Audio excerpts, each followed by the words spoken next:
One of the most iconic images of the D-Day invasion was taken shortly after the initial invasion itself.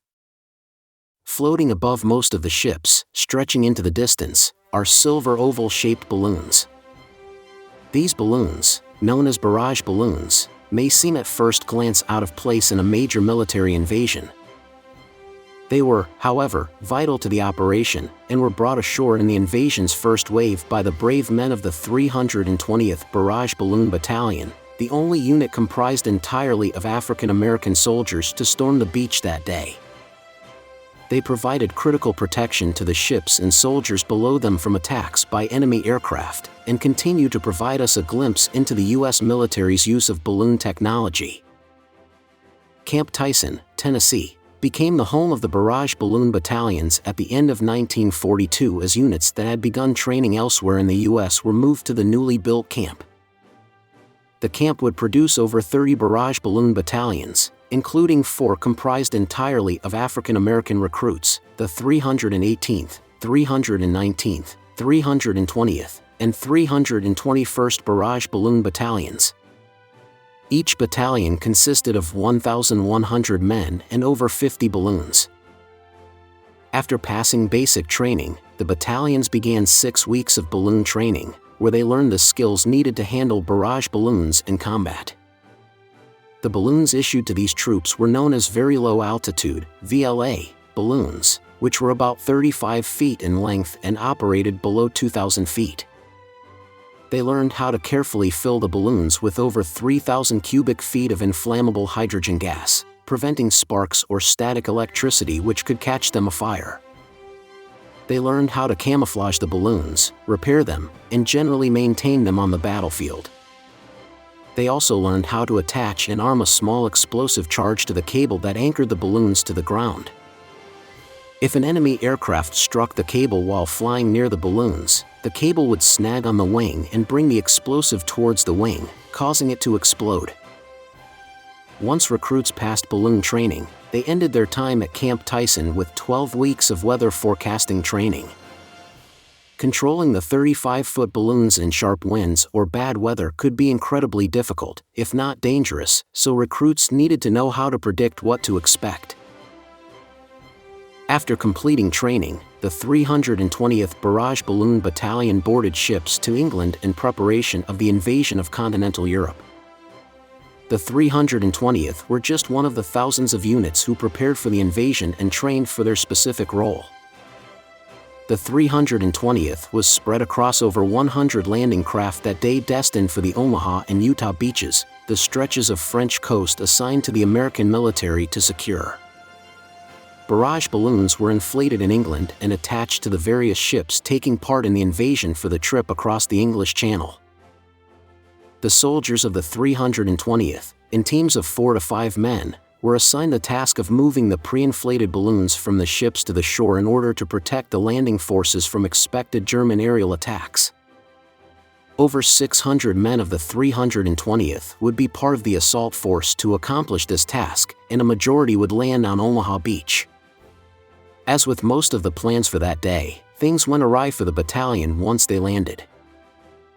The bombardment of Omaha Beach by naval and air forces before the amphibious landings did not knock out as many German defensive positions as expected, and the first waves of troops, including the 320th, faced withering machine gun and artillery fire. Many of the balloons were shot up and destroyed before they could even be brought off the ships, and the soldiers of the 320th did what they could to survive. On Utah Beach, the men of the 320th did not face as much of a maelstrom as on Omaha, but lost their balloons nonetheless. They were able to bring over 20 balloons onto the beach, but many were ordered to be cut loose because some commanders on the beach thought they were drawing enemy artillery fire. As the Allied forces began to take hold of beachheads, Colonel Leon J. Reed, the commander of the 320th, struggled to find his soldiers scattered amongst the chaos, as well as any equipment that survived the initial attacks. It was important to have the barrage balloons airborne before night, when it was expected that most enemy aerial attacks would come. Despite the overwhelming odds against them, the 320th had one balloon aloft over the eastern end of Omaha Beach by 11:15 p.m. on the night of June 6, and would have 12 balloons aloft by dawn the next morning. These balloons were quickly destroyed by enemy fire, but more balloons were brought ashore, and by the night of June 7, 20 balloons were aloft over Omaha Beach, and 13 balloons were aloft over Utah Beach. Balloons would continue to be shot down and replaced over the early days of the invasion, and the expected German aerial attacks would continue through June and July.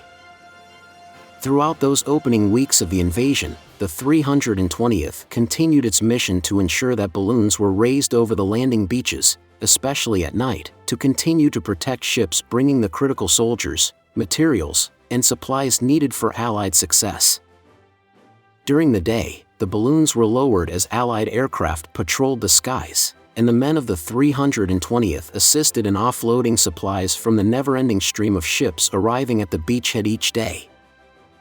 During this time, the 320th was credited with taking down at least one German aircraft when it was caught in one of the cables of a balloon and crashed into the English Channel.